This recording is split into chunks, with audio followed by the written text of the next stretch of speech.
Good day, all. Hope you're well. Welcome back. Here we are, finally ending our war season videos.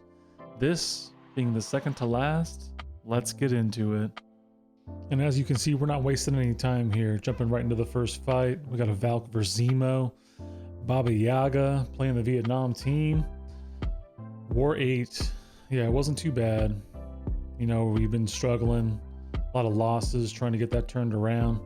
Pretty sure in this fight I just have my path, so I got 4 fights. And yeah, this is Zemo on some shrug stuff, but it's not a tremendous deal because Valk bypasses most of what I need to worry about because she hits in the block. And even if he does shrug and there's any damage reflect stuff or whatever, it won't be an issue because she hits him in the block. So, and we're not even gonna get that far in this fight because as you can see, we're about to throw this SP2 and he will survive not much at all. On we go. Valk is amazing.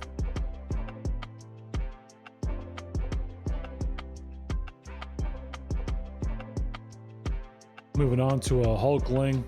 That's why Hood's on the team. For any of you who play Hood versus Hulkling, you know how this fight goes, man. It's a pretty safe fight. Just need to pay attention. Make sure I keep my staggers up. Don't let them go unblockable on me.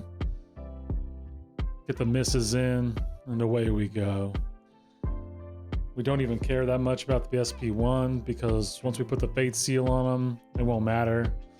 We wait out the Indestructible, toss it, boom. Look at that. Don't even go with the SP3. Bring him back in, throw it again. It's just easy game, easy life when you're playing with Hood, man. It's good stuff. Boom. Can't wait to R5 that man. One day. There are people ahead of him though, you know? All right, moving on. We got Adam Warlock. We're gonna take this fight with Hood as well. I remember I was nervous about this fight. Adam's tough. He doesn't have a ton of great counters, but he also isn't that hard as long as he plays ball. And that's what I was worried about. I was worried that he wasn't going to play ball here. But, you know, as long as he throws SP1s, we're okay. We're okay. We want to get as much power steal in, etc. while the sovereignty buff is not on him. The SP1 can be a little bit tricky, but we're all right. So there we are, man. Knocking him down, building up bullets. Knocking him down, building up bullets, getting some bullets built up on the SP1 phase. And yeah, chip him down, man. Chip him down. Adam's a unique character. You know, I'm not sure how I feel about him yet. He seems like he's more, I don't know. Well, dead there, but kind of a not great offensive champ, not great defensive champ, but great potential at both. So I don't know. I'm not sure how I feel about him. And moving on, we got the KP here. Now he's going to build power the more that he shrugs, but I'm familiar with this fight now. I've fought it a couple times with Hulkling. In this case, we've got Valk, and Valk makes this pretty straightforward. We just got to get in there, beat him back, keep our spacing, hit into the block, throw a big SP2. Let's see what we can do here. Now, one of the nice things about Valk in this fight is you don't have to worry about the SP2 on his end nearly as much because you counter unstoppable. And it's such, we all know it. We know what her utility is, but we really undersell it sometimes. I don't think people give her enough credit for how valuable playing around unstoppable is, not having to worry about it. I know Kingpin's a great skill champ, Nick Fury's a great skill champ, Kate Bishop's a great skill champ. There are a lot of arguments for who's the best. It's tough for me not to put Valk as the best skill champ. She doesn't have the defensive prowess, so it's why someone like Fury or Kingpin can hold that rank. But I mean, when you can just play with unstoppable and you can't get stunned and beat people in their block and not cause issue, well, there you go. Fight over. No damage taken. So that ends this war, but as you can see, the Vietnam team gets us. I think they beat us by 4 deaths. We had a good handle on it. We let it slip away. And moving on to War 9. Now we're taking on HCPX. I think that's Hellfire Club Phoenix. And again, man, we've been losing. We're trying to get it turned around. I think at this point in time, we had finally dropped out of Platinum 1 down to Platinum 2. That was after being Platinum 1, Rank 1 earlier this season. So the free fall is real. The pain is real. But, you know, we're not going to be defeated. We might lose, but we're going to bounce back. And we're going to talk about that in the next video. But for right now, Big Daddy APOC, he's going in. Since this war, I wound up pulling a 4 to 5 gem, and Big Daddy APOC is now rank 5. And I'm so excited. Looking forward to hopefully using him this war season, but I'm going to be on a different path, different battle group, different strategy. So we'll see if that works out. But nonetheless, APOC's a beast, underrated beast. A lot of people hate on him. I shouldn't say underrated. I think he's properly rated. He is a great champion. He's a defensive tank, even if he's not that great defensively. He's an offensive tank, even if he's not that great offensively. I mean, it boils down to APOC is great in basically everything but Battlegrounds. And with that being such a huge focus, I can understand why he's lost some luster. But he's great, man. He just does stuff. Like Kingpins here. Kingpins and Korgs and all your Shruggers. And he's not just limited to that either, you know. He does not have a ton of limitations. The concussion on the SP2 is phenomenal. I have soloed Gauntlet Korg with him several times, even at rank 3. And it's just a beautiful thing. Just like that fight was a beautiful thing. Move on. Got our typical Dragon Man. We're going to bring in rank 4 Void here. Void doing Void things, all Void-like. He's a beast, man. I love my rank 4 Void. I'm so glad I committed to him. I'll probably rank 5 him soon. I may rank 5 him ahead of Scorpion. Scorpion is obviously objectively a better champ, but I don't know that he's a better Alliance War champ, so we'll see. That said, you know, Void's going to be banned most of this season now that Hulk and Titania have switched to the auto bans, so it may be a while before he goes to rank 5. But this fight's straightforward, man. I think this was a rank 1 Dragon Man, so that makes it even quicker. You get the extra debuffs, the Wither and the Slow in this meta. Just makes Void that much better. And he's just knocking fights down, man. He can get you 49 to 51k in Battlegrounds right now. They're running suicides. It goes so fast. Similar to this fight, right? We get the armor break on him. We don't take damage back. And that Dragon Man is gone. Let's go. Let's go. Hi, moving into section 2 now. Path 7 still. I think in this war I've got 2 minis also. That's why Shuri's on the team. Plus this is Atuma, but this is a typical Atuma fight. Typical Shuri fight. We want him to hit into the block, build some shocks up. We want to knock him down with our SP1 for the make a stand. We don't want to parry. It's funny. I watch people parry Atuma with Shuri to try and get their charges built up. And then you just watch him skyrocket to like 18, 20 hydration as soon as he starts throwing specials. Don't parry this, man, if you can avoid it, okay? Let him hit your block. Shuri's tanky. Put your shocks on him and keep moving. But man, when you parry him, if you get concussions up, he is going to build up hydration so fast that it is going to make your life difficult. So don't do it. There is a rare occasion where it can make sense. It's the exception that proves the rule.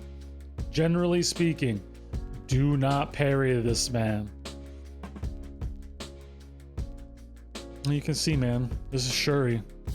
Chipping him down. Shuri's amazing. Looking forward to taking her into Necropolis. I'm so glad that I took her to rank 2. She's well worth it. And that's the one dead Atuma. Almost no damage taken, just some block damage. Easy squeezy. And now we got this Doom. You know, this is just going to be a Void fight. Void versus Doom is straightforward.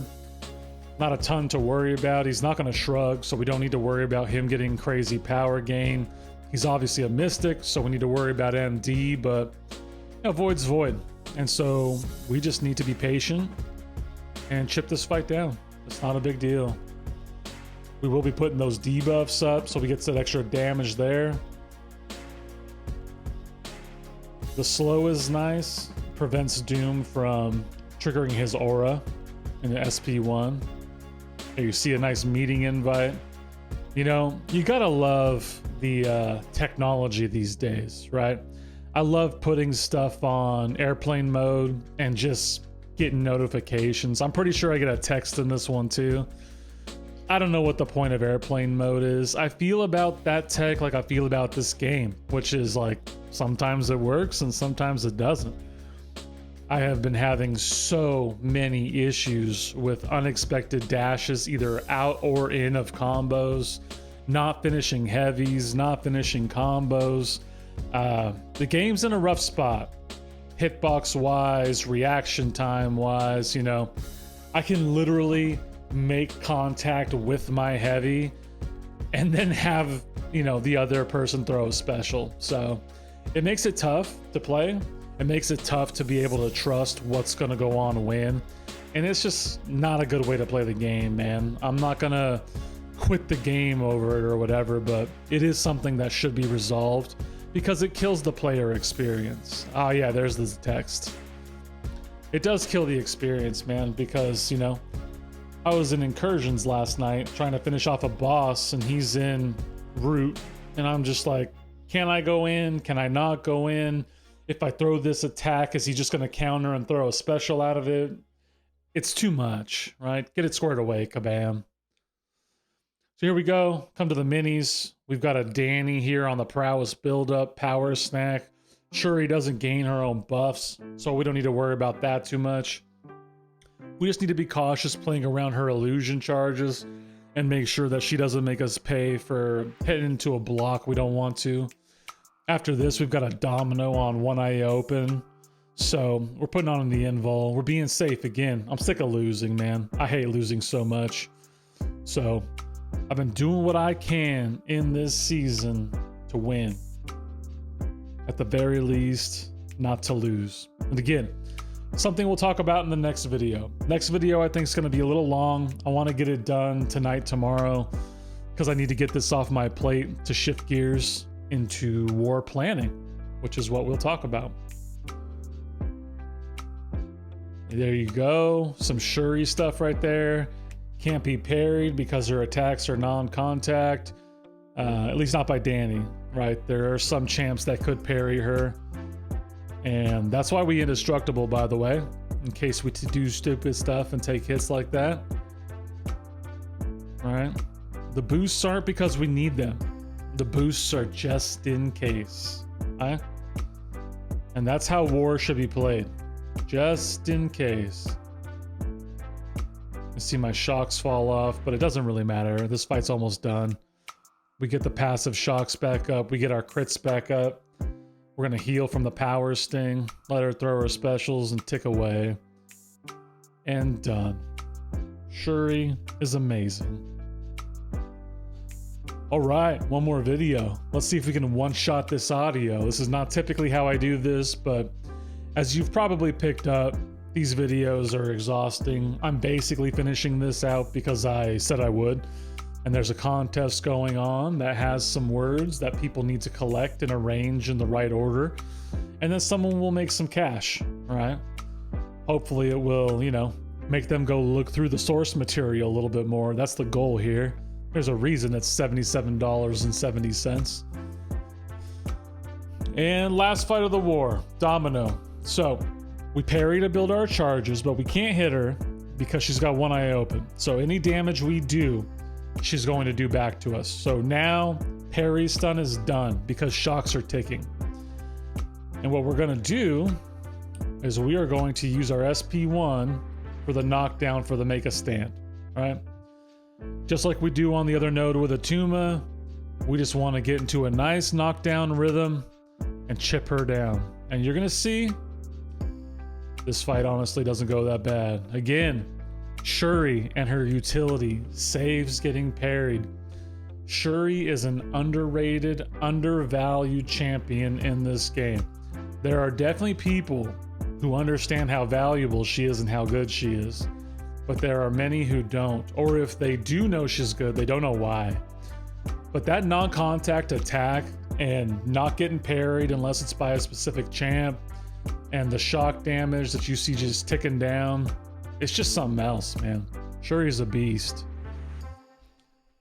And that's the war. And as you see, victory. Finally. We finally made it. We got ourselves a win. It felt like a turning point. Would it be? I guess you'll have to tune into the next video to find out. And until next time, peace.